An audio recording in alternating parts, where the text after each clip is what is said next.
Even মাশাআল্লাহ নোয়াখালীর আলেম ওলামারা সেই উত্তরবঙ্গ দক্ষিণবঙ্গ পর্যন্ত গিয়ে শিক্ষকতা করতে।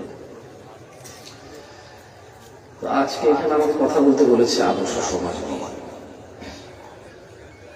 আমি চিন্তা করলাম প্রথম কথা হলো এটা সলিউশন আর প্রবলেম, মানে এটা এত প্রবলেম যে সারা গায়ে খাটা ওষুধ দিব কত, আর আমার কাছে ওষুধ মানে এত এলিম নাই তো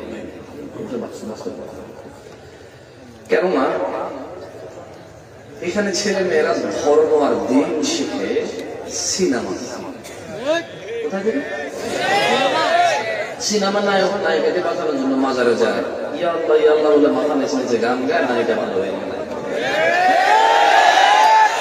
ও কোনো মেয়েকে পছন্দ হলে মাজারে যায়, তাবিজ নেয়, অনেক পড়া নেয়। এমন সমাজের এই চিকিৎসা আমি কিভাবে বলবো আমি জানি। এখানে সিনেমায় দেখায় নায়কের গলার মধ্যে আল্লাহ লেখা, সিএনজি, অটো রিক্সা, গাড়ি, বাস, ট্রাক উল্টে গেছে, শুধু আল্লাহ লেখার জন্য গেছে গলার মধ্যে। হ্যাঁ, এটা নিয়ে সে টয়লেটে যায়, স্ত্রী সহবাস করে, মহিলারা স্বামী সহবাস করে, মহিলাদের ঋতু হয়, বাট আল্লাহর কিতাব ঝুলানো থেকে বর্তমান। এখানে দেখা যাচ্ছে আমার নায়কদেরকে কেউ গুলি করছে, পরে দেখলো সে মরে নাই কেন, কারণ আল্লাহ লেখা তার ভিতরে ছিল যে পিতলের জায়গাটা, ওখানে এসে তুলে গেছে। এখন কোলা পায়নি স্টাইল করে আল্লাহ লাগায় রাখে।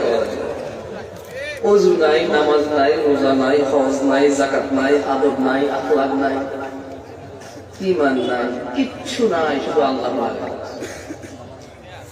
সমাজের যেখানে পরিস্থিতি এমন, এমন সমাজের চিকিৎসা আমি কিভাবে করবো? যেখানে বলে যে কোরআন বলে লা তাকরাবুজ জিনা, তোমরা জিনা করিও না, এটা বলে না, বলছে কাছেও যেও না। কি বলছে? কাছেও যেও না। এখন ও বলছে এটা স্বর্গ থেকে আসে,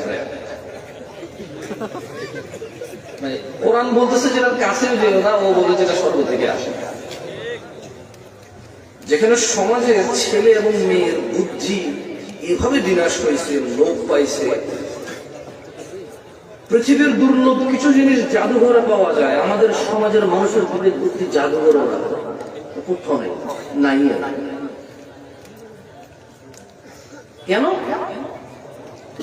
কারণ কুকুরের গোশত খাওয়া হারাম প্রত্যেক মানুষ জানে এবং ঘৃণা করে, এটা এড়িয়ে চলে। সুদ খাওয়া হারাম, মদ খাওয়া হারাম, এটা প্রায় মানুষ গ্রহণ করে। তুমি ঠিক বলার জন্য আসছি, ভাই একটু নীরব থাকেন ভাই।